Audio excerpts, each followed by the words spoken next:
माँ माँ माँ मैं आ गई। सीमा और रेशमी हर बार राखी में आते हैं अपने भाई को राखी बांधने के लिए। अपनी बहनों की आवाज सुन राकेश भी जल्दी से नीचे आ जाता है और अपनी बहनों से मिलता है। तीनों को एक साथ देख उनकी माँ सुशीला देवी काफी खुश होती है।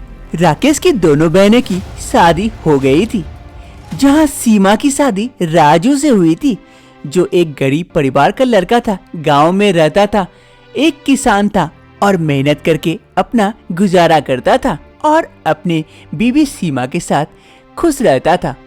वहीं दूसरी ओर रेशमी की शादी मनोज से हुई थी, जो एक काफी अमीर परिवार का लड़का था। रेशमी को भी अमीर परिवार में शादी होने से काफी घमंड थी पैसों की, लेकिन उनका रिश्ता कुछ अच्छा नहीं चलता था। मनोज हमेशा ही रेशमी को मारता पीटता और बातें सुनाया करता था। उन दोनों के बीच कुछ खास प्यार नहीं था। लेकिन राखी के वक्त दोनों बहन अपने भाई राकेश को राखी बांधने के लिए अवश्य आती थी। अरे सीमा, रेशमी, चल चल घर के अंदर चल। अरे हाँ बेटी, जा जा घर के अंदर फ्रेश होके बैठ, मैं तुम लोगों के लिए कुछ नाश्ता लेके आती हूँ।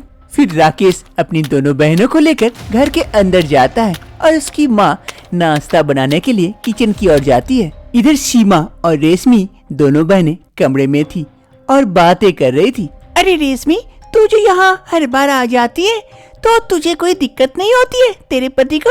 ओह, मैं तो भूल ही गई, तू तो गाँव से है, तेरे पति तो किसान है, उन्हें क्या दिक्कत हो सकती है? वैसे भी मैं तो इस बार नहीं आने वाली थी, लेकिन मेरे पति को ही यहाँ कुछ काम पड़ गया है, जिस कारण वो बोले चले जाओ, तुम्हारा ही भाई है, इसी बहाने तुम जाके राखी भी बांध लेना, इससे रिश्ता बना रहेगा और तुम्हें घर पे बंटवारा भी मिलेगा। किस चीज का बंटवारा? अरे इस घर का बंटवारा 3 हिस्सों में बटेगा, एक हिस्सा मुझे भी मिलेगा ना। ये कैसी बातें कर रही हो रेशमी? इस घर का बंटवारा कैसे हो सकता है? ये मेरी माँ का घर है, भाई का घर है, हम यहाँ आते हैं, हमारी शादी थी, हमारे भाई ने कितने दिक्कत से हमें पढ़ाया लिखाया और इस घर के बंटवारा करने की बात कर रही हो? अरे वो सब बेकार की बातें हैं, हमारी शादी थी तो क्या हुआ? अभी मैं कुछ नहीं बोल रही हूँ जब तक माँ जीवित है, लेकिन माँ के मरने के बाद मुझे तो बंटवारा चाहिए। तुझे नहीं चाहिए होगा तो नहीं चाहिए होगा, तू तो गाँव में रहती है, लेकिन मुझे तो चाहिए। दोनों बहनों की इस बारे में काफी चर्चा हो रही थी। तभी उसकी माँ दोनों को नाश्ता देने के लिए आती है और सारी बातें सुन लेती है। उनकी माँ को काफी बुरा लगता है रेशमी की ऐसी हरकत भरी बातें सुनकर। अरे मेरी बेटी कैसी हो गई है, मेरी मरने की इंतजार कर रही है कि मरने के बाद इस घर का बंटवारा करेगी। क्या किस्मत है। अरे सीमा, रेशमी, ये लो नाश्ता आ गया तुम लोगों का। फिर उसकी माँ नाश्ता देकर वहाँ से चली जाती है। सीमा को रेशमी की बातें सुनकर काफी अजीब लगती है। धीरे धीरे वक्त बीतता है और एक वक्त ऐसा भी आता है, राकेश की माँ सुशीला देवी का देहांत हो जाता है। राकेश की दोनों बहन सीमा और रेशमी दोनों आई हुई थी। सभी कोई अपनी माँ के सामने बैठकर रो रहे थे। वहीं दूसरी तरफ दूर में खड़े होकर सीमा के पति राजू और रेशमी के पति मनोज खड़े थे। तभी मनोज राजू से कहते हैं, अरे राजू जी, उनकी माँ का देहांत तो हो गया, अब क्या ही कर सकते हैं, अब हमें बंटवारे की बात भी कर लेनी चाहिए। कैसा बंटवारा मनोज जी? अरे इस घर का बंटवारा, इस घर में हमारा भी तो हिस्सा है, उसकी बहन का भी तो हिस्सा है, इस घर का 3 बंटवारा होगा, उसमें से एक हिस्सा हमें भी तो मिलेगा और एक हिस्सा आपको भी तो मिलेगा। ये कैसी बातें कर रहे हैं मनोज जी? अभी उनकी माँ का देहांत हुआ है और आप बंटवारे की बात कर रहे हैं, आपको शर्म नहीं आती है? अरे राजू जी, बेफालतू में आप गुस्सा जा रहे हैं, मैं अभी नहीं, क्रियाक्रम होने के बाद अच्छे से राकेश जी से बात करता हूँ, जैसी आपकी मर्जी। राजू और मनोज को कुछ कहता नहीं है। इधर सभी कोई दुख में थे उनकी माँ का देहांत के लेकर। रेशमी की माँ को मरे हुए 2 ही दिन हुए थे कि मनोज रेशमी से कहता है, अरे रेशमी, अभी अच्छा मौका है, बंटवारे की बात करो अपने भाई से, वरना ज्यादा दिन हो जाएंगे तो फिर वो भूल जाएगा और तुम भी मांग नहीं पाओगी और हमें कुछ नहीं मिलेगा, ठेंगा मिलेगा। हाँ हाँ, आप सही कर रहे हैं, लेकिन माँ को मरे हुए भी तो 2 ही दिन हुए हैं। अभी मैं भाई से कैसे बात करूं? अरे माँ थी तो थी, अभी मर गई ना। 1 दिन हुए या 2 दिन हुए या 1 साल हुए, मर तो गई ना। अब जाके बंटवारे की बात करो और अपना हिस्सा लो। हाँ हाँ, सही कह रहे, आज ही मैं जाती हूँ, बात करती हूँ। फिर रेशमी मनोज की बातों में आ जाती है और अपने भाई से हिस्से की बात करने के लिए जाती है। राकेश को उसकी माँ के जाने का काफी दुख हुआ था। वो सीढ़ी पर बैठा था, काफी उदास था। तभी रेशमी आती है, अपने भाई को देखकर कहती है, राकेश, तो मुझे तुमसे कुछ जरूरी बातें करनी है। हाँ रेशमी, कहो ना, क्या बात है? मुझे अपना हिस्सा चाहिए। राकेश रेशमी की मुंह से ये बात सुनकर शॉक्ड हो जाता है। हिस्सा? कैसा हिस्सा? इस घर का हिस्सा, इस घर का बंटवारा। मुझे अपना हिस्सा दो इस घर से। अरे रेशमी, माँ को गए हुए बस 2 ही दिन हुए थे कि तुमने अपना रंग दिखाना शुरू कर दिया। अभी ये सही वक्त है ऐसी बातें करने का। माँ थी तो मैंने कुछ नहीं कहा, लेकिन अब माँ नहीं है तो मुझे अपना हिस्सा दो। मेरा इसमें हक है, तो तुम्हें मेरा हिस्सा देने में क्या दिक्कत है? राकेश और रेशमी दोनों में बातें हो रही थी। तभी वहाँ पर रेशमी का पति मनोज भी आ जाता है और कहता है, अरे साले साहब, आपकी बहन हिस्सा मांग रही है तो दे ही दीजिए उसका हिस्सा। इस घर में तो उसका भी हिस्सा है ना, उसका भी तो हक बनता है अपने माँ बाप की संपत्ति पर। तभी वहाँ पर सीमा भी आ जाती है। अरे रेशमी, तुमको शर्म नहीं आता? माँ को गए हुए 2 ही दिन हुए कि तुम इस घर के बंटवारे की बात कर रही हो। छी रेशमी, छी, मुझे तुमसे ये उम्मीद नहीं थी। अरे सीमा, चुप करो, रहने दो। उसकी बातें उसका हिस्सा है। रेशमी, तुम्हें तुम्हारा हिस्सा मिल जाएगा। कुछ दिन रुक जाओ, मैं पेपर तैयार करवाता हूँ, तुम्हें तुम्हारा हिस्सा दे दूंगा। अरे साले साहब, आप अगर कहे तो मैं वकील से बात करूँ क्या? मैं वैसे भी अपने काम के सिलसिले में कल मिलने जा ही रहा हूँ। अरे मनोज जी, ठीक है, आप वकील से बात करके पेपर तैयार करवा लीजिए, मैं सिग्नेचर कर दूंगा।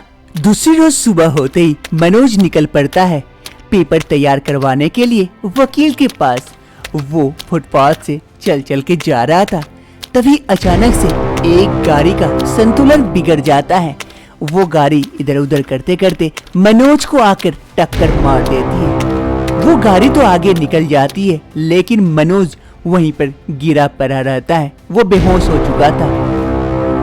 मनोज को काफी ज्यादा चोट लग गई थी, वो बेहोश पड़ा हुआ था। सभी कोई घर से उसे मिलने के लिए आते हैं। रेशमी भी दौड़े दौड़े मनोज के पास पहुंचती है। मनोज, क्या हो गया? मनोज, क्या हो गया? डॉक्टर साहब, मनोज को क्या हो गया? कैसे हो? इन्हें काफी गंभीर चोट लगी है, इनका एक्सीडेंट हो गया था।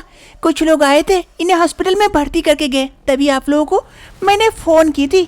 इनकी जल्दी से जल्दी ऑपरेशन करनी पड़ेगी, नहीं तो काफी दिक्कत हो सकती है। तो कीजिए ना डॉक्टर साहिबा, कीजिए ना, जल्दी से जल्दी मनोज को ठीक कर दीजिए ना। लेकिन ऑपरेशन में काफी पैसा लगेगा, बाहर से डॉक्टर साहब को बुलाना पड़ेगा, तभी इनका ऑपरेशन हो सकता है, काफी क्रिटिकल है। अरे डॉक्टर साहिबा, आप ऑपरेशन की तैयारी कीजिए, मैं सारा पैसा का इंतजाम कर दूंगा। ठीक है, मैं डॉक्टर साहब को फोन कर देती हूँ, आप जाके पैसे भर दीजिए, मैं इनकी ऑपरेशन की तैयारी करती हूँ। अरे राकेश जी, आपका घर मुझे बहुत पसंद आया, मुझे तो ये घर चाहिए। ये लीजिए एडवांस में पैसे, बाद बाकी आपको मैं चेक में दे दूंगा। अरे सेठ जी, आपका बहुत बहुत धन्यवाद जो आपने ये घर खरीद लिया, मुझे पैसों की काफी जरूरत थी। चलिए तो ठीक है, आज से ये घर हुआ हमारा और ये पैसे आपके। राकेश वो पैसों को लेकर जल्दी से, फिर राकेश पैसों का इंतजाम करने के बाद डॉक्टर साहिबा को सारे पैसे दे देता है। ये लीजिए डॉक्टर साहिबा, पूरे पैसे हैं, आप जैसे भी हो करके मनोज को बचा लीजिए, उसको कुछ नहीं होना चाहिए। और पैसे चाहिए तो मैं उसका भी इंतजाम कर दूंगा। नहीं, बस अभी इतना ही चाहिए, आगे देखिए क्या होता है, ऊपर वाले के हाथ में है। फिर डॉक्टर साहिबा पैसे लेकर वहाँ से चली जाती है। ऑपरेशन को हुए 1 हफ्ते हो चुके थे, ऑपरेशन सक्सेसफुल रहा। मनोज को अब होश आया हुआ था। मनोज और रेशमी दोनों बातें कर रहे थे। तभी वहाँ पर राकेश और सीमा भी पहुँचते हैं। अरे डॉक्टर साहिबा, अभी मनोज की तबीयत कैसी है? अभी तबीयत काफी अच्छी है, 1-2 दिन में डिस्चार्ज कर देंगे। चलिए, ये तो बहुत अच्छी खबर है। डॉक्टर साहिबा ये कहते हुए वहाँ से चली जाती है। तभी मनोज रेशमी से पूछता है, अरे रेशमी, इतने सारे पैसों का इंतजाम कहाँ से की? डॉक्टर साहिबा बता रही थी काफी पैसे लग गए मेरे ऑपरेशन में। अरे वो तो भाई ने दिए सारे पैसे। इतने सारे पैसे उसके पास कहाँ से आए? अरे मनोज जी, आप चिंता न करें, भाई ने घर बेच दिए हैं और आपको आपके हिस्से के पैसे ही मिले हैं। आपको कुछ ज्यादा नहीं मिला है, अगर कुछ कम हो गए हैं तो भाई आपको दे देंगे। क्या घर बेच दिए? ये क्यों किए राकेश जी? अरे मनोज जी, चिंता न करें, आपकी जान से ज्यादा मुझे वो घर प्यारा नहीं था, इसीलिए हमने घर बेच के आपकी जान बचाई। अब रेशमी को ये रियलाइज होने लगा था कि वो हिस्से मांग कर कितनी बड़ी गलती कर बैठी थी, अपने भाई के सामने कितनी छोटी हो चुकी थी। उसे बहुत ही बुरा लगता है। वो तुरंत अपने भाई के पैरों में गिर पड़ती है। भाई माफ कर दो मुझे, मुझसे बहुत बड़ी गलती हो गई। मुझे ऐसे तुमसे हिस्सा नहीं मांगना चाहिए था। मैं कितनी बुरी थी कि माँ के चाहते ही मैंने हिस्से मांगना शुरू कर दिया, इस घर का बंटवारा। और देखो भगवान ने कैसा दिन दिखाया, मेरे पति का एक्सीडेंट हो गया और हमारा घर भी बिक गया। अरे सीमा, अब तो अच्छा हुआ ना कि भाई के पास कोई घर नहीं है कि हम लोग एक साथ आकर भाई को राखी बांधेंगे। ये तो खुशी की बात है ना। नहीं सीमा, माफ कर दे बहन, मुझसे बहुत बड़ी गलती हो गई। भगवान भी मुझे माफ नहीं करेंगे, मैंने कितनी बड़ी गलती कर दी। रेशमी को अपनी गलती का एहसास हो चुका था और उसे उस गलती की सजा भी मिल चुकी थी। राकेश रेशमी को माफ भी कर चुका था। आप लोगों को क्या लगता है, रेशमी ने जो किया वो क्या सही किया? क्या इस घर का बंटवारा होना चाहिए था और रेशमी को घर का हिस्सा मांगना कितना जायज था? सच में उसे घर के हिस्से मांगने चाहिए थे या नहीं? कमेंट बॉक्स में जरूर बताएं। हम लोगों को आपका कमेंट का इंतजार रहेगा।